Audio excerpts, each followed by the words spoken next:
que las cosas bien hechas perduran en el tiempo, que las cosas que se hacen con amor y desde el corazón son imborrables.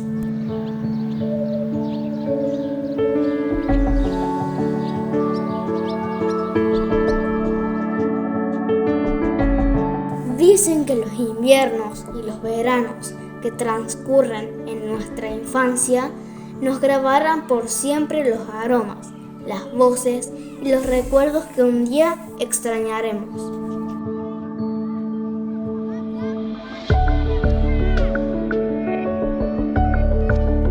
Que al igual que las estaciones, la escuela deja en nosotros rostros, sonidos, risas y aprendizajes que nos acompañarán por siempre, día a día.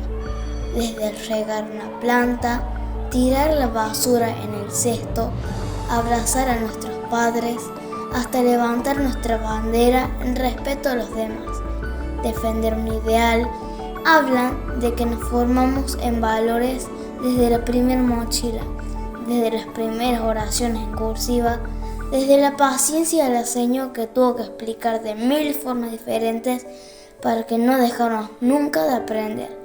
Somos para toda la vida la educación que recibimos en la escuela.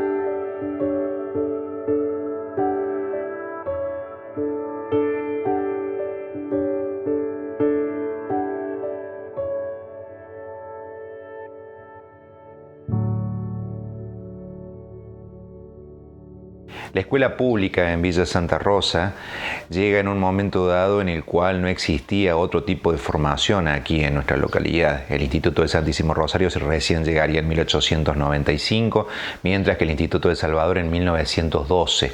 Hubo un periodo previo que tuvo que ser llenado por precisamente la escuela pública.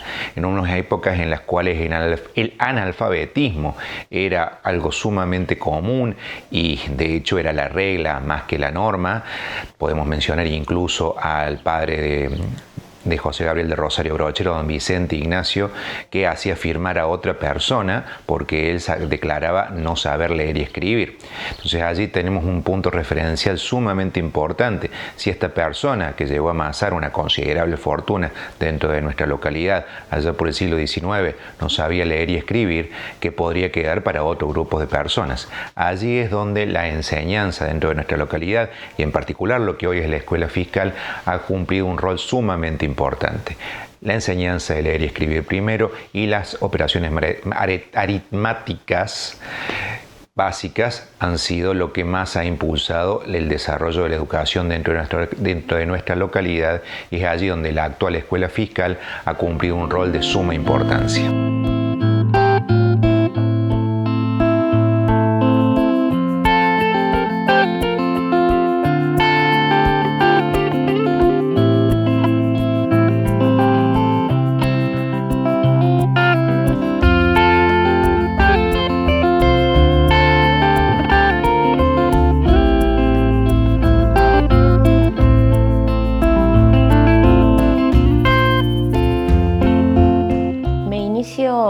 Aquí en el equipo de gestión en el año 2018, después de haber transitado un concurso de directivos y bueno, volver a la escuela de los orígenes, porque mi carrera inicia en esta escuela. Bueno, dirigir una institución con tanta historia significa mucha responsabilidad. Mucho trabajo, muchos sueños que no se deben perder porque se tiene que estar proyectando permanentemente para las infancias que van ingresando y para las familias que van confiando a sus hijos y a ellos mismos dentro de la escuela, porque no solo entra el niño, sino la familia debido a la nueva perspectiva que hay en educación, en donde todos hacemos la escuela. Familia, escuela, comunidad.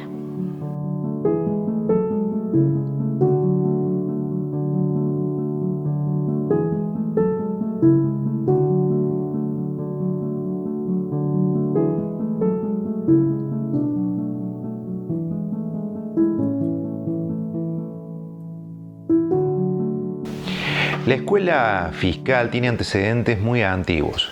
Su primer referencia histórica la podemos encontrar allá por el año 1794. En aquel momento, el por entonces Marqués de Sobremonte, también conocido como Rafael Núñez, nombró que se crearan distintas instituciones educativas dentro de las zonas de campaña más grandes. Hubo 3 dentro de nuestra región, el noreste de la provincia de Córdoba. Por un lado tenemos la de Villa Santa Rosa, la de la vieja Villa Concepción del Tío, no el emplazamiento actual sino el anterior, y por la que en ese momento era conocida como la localidad de Villa de los Ranchos, actual Villa del Rosario. Entonces don Rafael Núñez, el Marqués de Sobremonte, que sería el virrey del Río de la Plata, mandó a crear estas distintas instituciones educativas en el interior, precisamente en las zonas de campaña. Y dentro de las zonas de campaña, los puntos urbanos, y hago entre comillas porque eran poco más que parajes en aquel momento, estas pequeñas localidades de los actuales 3 departamentos, Río Primero, Río Segundo y San Justo. La evolución histórica de aquellas primeras instituciones educativas en el año 1794 no es algo lineal. En primer lugar, tenemos que tener en cuenta que al faltar maestros se designaban a los preceptores que venían recibidos de la Escuela Montserrat.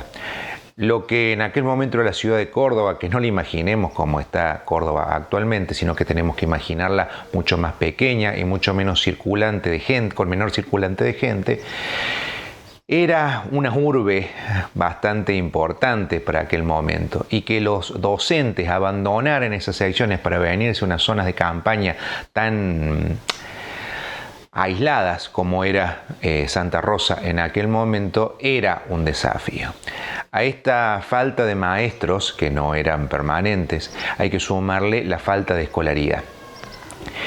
A principios del siglo XIX se mencionaba que había solamente 4 alumnos dentro de esa escuela, así que la falta de matrícula escolar era algo bastante importante. Los que completaban los cursos eran pocos, los que llegaban ya eran pocos y los que completaban menos todavía, así que había momentos de inestabilidad, años en los cuales directamente la escuela no se abría, sea por falta de alumnos o por falta de docentes.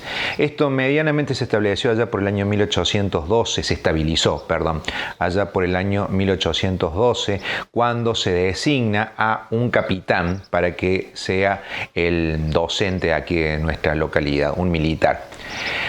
Allí tengamos en cuenta que los militares era lo único medianamente estable que teníamos en este siglo XIX, así que eran los que nos estaban defendiendo de las invasiones aborígenes, de nuevo las comillas, porque insisto que no eran invasiones, sino gente que precisamente estaba saqueando zonas que habían sido de ellos, en los indios avipones que estaban proveniendo de la actual provincia de Santiago del Estero, eran un saqueo permanente en nuestras zonas, y allí es donde estos militares debían ser permanentes.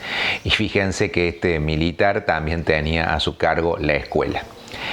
Eventualmente, para el año 1822 ya teníamos establecido un juez pedáneo que llegó a ser un juez de alzada. Estos jueces de alzada eran personas que tenían a su cargo prácticamente toda una parroquia, el actual departamento Río Primero, parroquia de Santa Rosa en aquel momento. Ese señor era don Camilo Isleño. Por iniciativa de él, o quizás porque llegó solamente de arriba, pero efectivamente fue durante su mandato como juez pedáneo y juez de alzada también de todo el departamento, la parroquia de Santa Rosa en aquel momento. Este buen señor, don Camilo Isleño, consigue un subsidio de parte de la provincia y termina consiguiendo crear por fin una escuela propia. Para el año 1886 esa vieja escuela es dejada de lado, si bien tuvo un pequeño periodo en el cual el cura párroco Juan Bula propuso la vieja capilla para que se convirtiera en escuela. Para el año 1886 la vieja escuela de 1822 es dejada de lado y se adquiere una nueva vivienda en donde actualmente está emplazado el Instituto El Salvador. El Instituto El Fiscal, aquí es donde estamos precisamente. En el año 1923 las características de esa vivienda construida en el año 1886 provocaban que empezara a decaer. Allí hubo dos propuestas, por un lado de que la institución se trasladara al edificio municipal y otro a la vieja casa de ejercicios espirituales. Aparentemente alternaron entre ambos espacios hasta que en el año 1928 se construyó el edificio actual. Esto fue durante la gobernación de Ramón Cárcano. Lo vamos a poder ver porque el escudo que tenemos al frente de la escuela fiscal figuraba como el viejo escudo de la provincia de Córdoba, lo cual también vamos a ver en el edificio de la policía. Un dato interesante como para tomar en cuenta, ya que fueron bajo la gobernación del mismo gobernador, don Ramón J. Cárcano, nada más que uno durante un periodo que tuvo en 1912 y otro aquí en 1928 de la escuela fiscal. Pero, ¿por qué sigo hablando de escuela fiscal y no de escuela presbítero José Gabriel Brochero? Esto es debido a que en el año 1942 aquella escuela fiscal, debido a una resolución provincial y por aparentemente una pequeña iniciativa de los vecinos de Villa Santa Rosa, impulsan a que se le coloque el nombre de presbítero José Gabriel Brochero. Y allí podemos concluir esto, de que se está refiriendo al primer homenaje que está teniendo el santo cura Brochero aquí en Villa Santa Rosa. El imponerle el nombre de este santo, que en aquel momento ni siquiera era siervo de Dios, era solamente una persona magna dentro de nuestra localidad y que se fue a desarrollar su obra a otro punto de la provincia y que se reconoce bajo el nombre de Escuela Presbítero José Gabriel Brochero.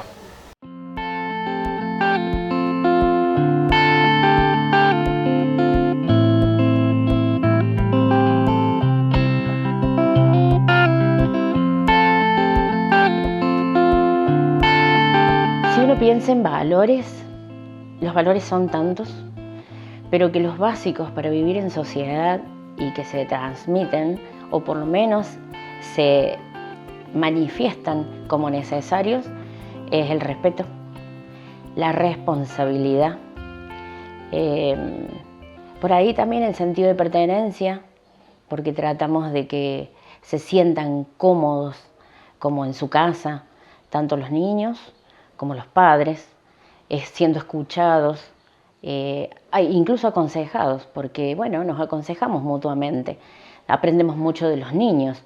Entonces también el respeto mutuo es un valor que hay que considerar como fundamental en estos momentos en donde muchos dicen que tenemos crisis social, porque la pandemia nos ha dejado con una cierta distancia, un cierto aislamiento interno y que tenemos que superar y que tenemos que reconstruir. Esos vínculos se tienen que reconstruir teniendo en cuenta estos valores básicos que se hacen acá en la escuela, que se deben ejercer en la casa y que se deben ejercer también en lo social.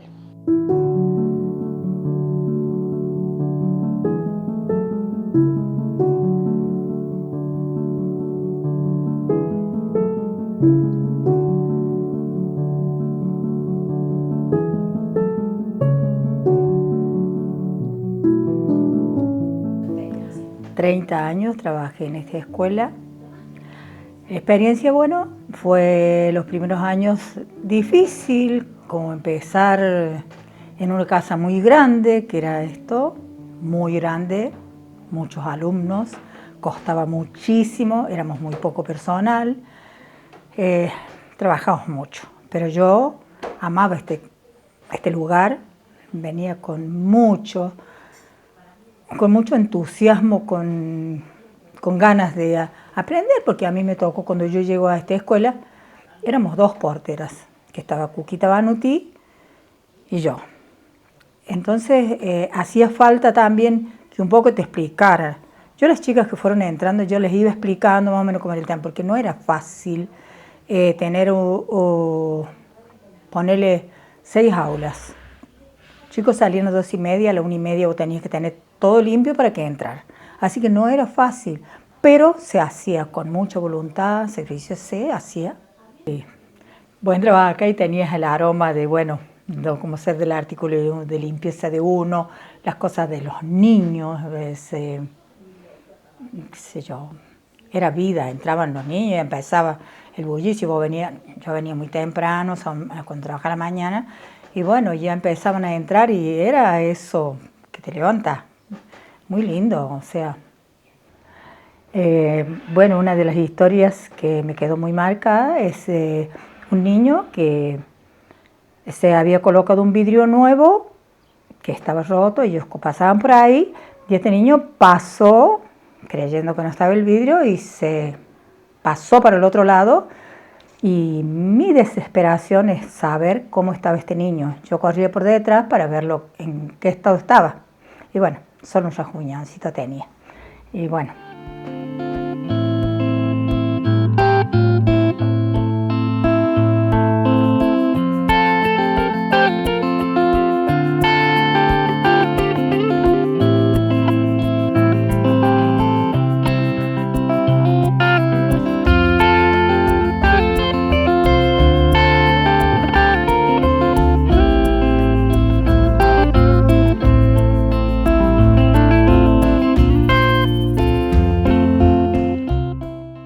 Bueno, soñar un futuro es tener un abanico muy grande de expectativas, o podríamos decirlo como metas e incluso utopías, porque necesitamos soñar en grande por los niños que vienen, seguir siendo la escuela que incluye, la que le da oportunidades al que le golpea la puerta.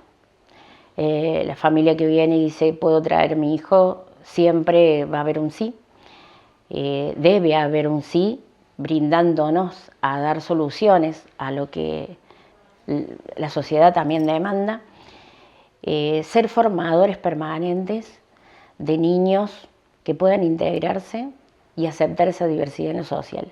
Y no solamente formadora de niños, sino formadora de profesionales, porque la Escuela de Brochero siempre ha estado abierta para co-formar docentes, y eso es muy importante porque esto no debe terminar. Nosotros transitamos una cierta cantidad de años por la escuela y esta escuela le ha abierto las puertas a muchas docentes cuando se estaban formando. Yo soy una. Hace 33 años la escuela me abrió las puertas para poder poner la teoría en práctica, y recuerdo con mucho cariño esos niños que estuvieron en esos años. Me dicen, ¿cómo podés acordarte? Uno se acuerda porque llegó al sentir, al sentimiento, las docentes, y conocí la Escuela Brochero. Yo no había sido exalumna de acá, pero al darme la oportunidad de hacer mis prácticas y conocer su marcha, su trabajo diario, bueno, me hizo quererla. Y después salí a volar por otros lados y nuevamente me convocó la vida a ser parte de esta Escuela Brochero. Y así como abrió, deseo que siga abriendo sus puertas para que podamos ayudar a las futuras docentes a guiar a nuestros futuros estudiantes de la mejor manera, siendo y logrando ser las mejores profesionales, porque para que la educación sea la mejor necesitamos los mejores maestros.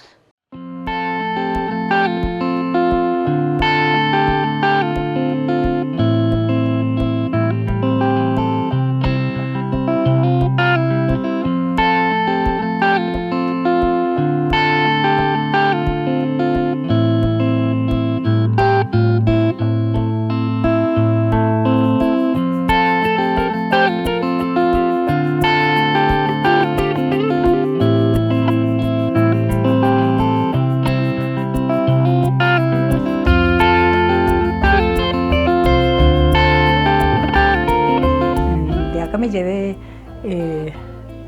mucha gente que he querido mucho, gente grande de antes,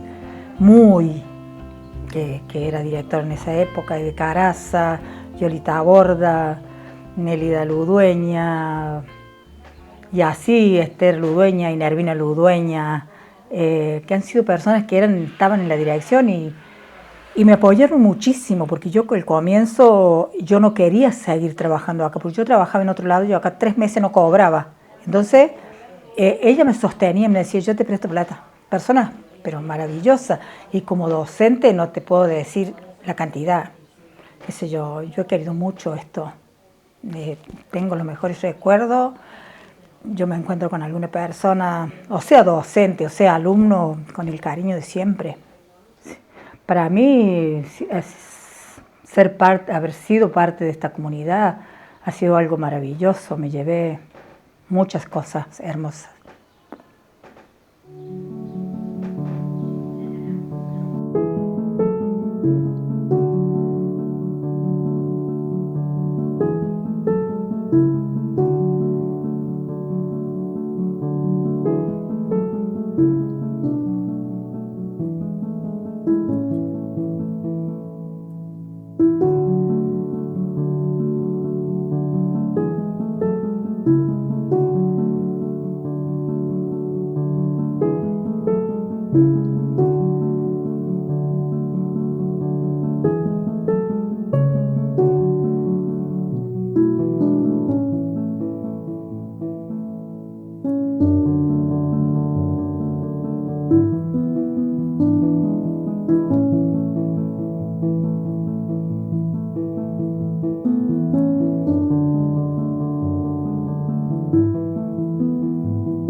Porque el solo hecho de entrar al colegio fue como entrar al túnel del tiempo, a recordar cosas hermosas que nos ha tocado vivir aquí en este lugar y todo lo que hemos aprendido y de todo lo que nos ha servido el colegio. Por eso los juegos. Yo traje esto que muchos televidentes podrán observar como algo común, ¿no es cierto? Y sí, era común para nosotros. La pelota de trapo que nos hacía nuestra abuela con las medias que ya no se usan, y era el deporte favorito de los recreos. Sonaba la campana, todos al patio de tierra, porque era todavía patio de tierra acá el colegio, y la pelota de trapo para pasar esos momentos, cada uno en su lugar, arquero, defensor, delantero. Era emocionante eso, uno de los juegos. Pienso que también estaba incorporado en aquella época algunos juegos manuales como la payana. Se jugaba la payana. Eran 5 piedritas que uno ya las tenía, eran como un tesoro. Esas 5 piedritas eran las que tenía cada uno para jugar a la payana. Fue otro juego que también tuvo sus momentos. Y otra de las cosas que hoy recuerdo, los cowboys. Jugábamos mucho a los cowboys, mucho revólver, mucha ametralladora. No sé por qué teníamos incorporado, sería porque veíamos películas así que nos llegaban desde afuera, de ese género, ¿me entendés? Y es cierto. Y después teníamos los juegos, como se llamábamos, el juego de los choros, por ejemplo, y también las chicas, las mujeres, ellas jugaban al tejo, por ejemplo, ¿cierto? Un juguete que era manual también, y lo desempeñaban en los recreos.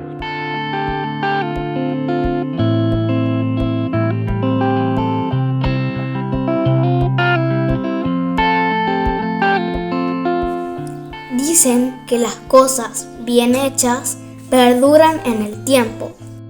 Que las cosas que se hacen con amor y desde el corazón son imborrables.